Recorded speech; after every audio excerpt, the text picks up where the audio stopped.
I'm guessing the phrase great value and flagship Lexus sedan don't go together in your head. But if you spent much time with this guy, they might get a lot closer. Let's drive the 2013 Lexus LS460 with the F Sport package and check the tech.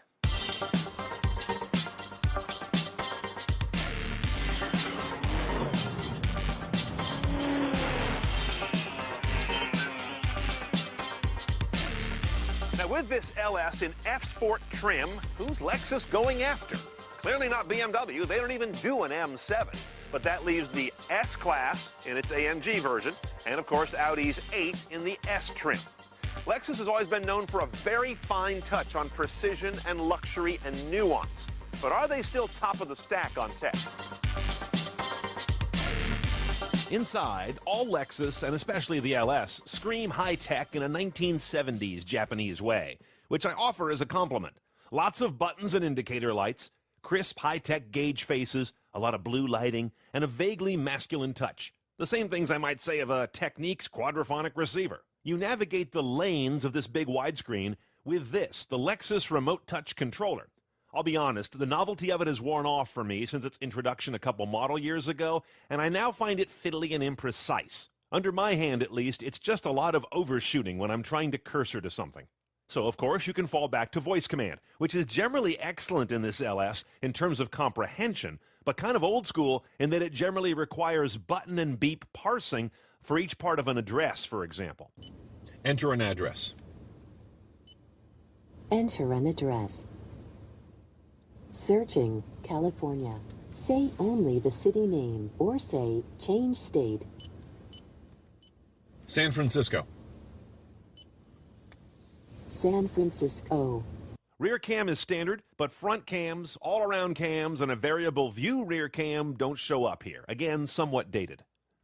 Media choices, however, have all the modern hits. AM/FM HD with tagging, sat radio, USB plus iPod, Bluetooth streaming, and of course an optical drive.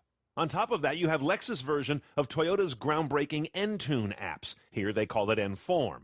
Yelp, OpenTable, Pandora, Bing, iHeartRadio, and Facebook Places. The latter, I think, is unique to the Lexus side and probably the least relevant.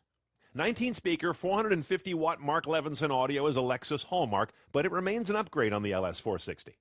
Lexus was a pioneer in fancy rear cabins, and on this one you can get shiatsu massage rear seats with butterfly headrests, recline, dedicated rear heater and air purifier. But all that second-row luxury in a car that isn't a long wheelbase doesn't make a lot of sense to me. Do an L for that.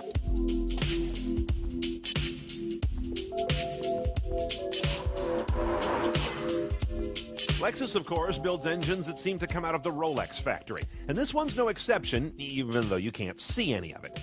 4.6-liter V8, no tricks, no blowers, no turbos, no hybrid. 386 horsepower, 367 foot-pounds of torque, gets this guy to 60 in 5.4 seconds. That's moving 4,360 some odd pounds, and still delivering 1624 mpg. Everything goes out through an 8-speed automatic, and either rear-wheel drive like we have, or all-wheel drive optional.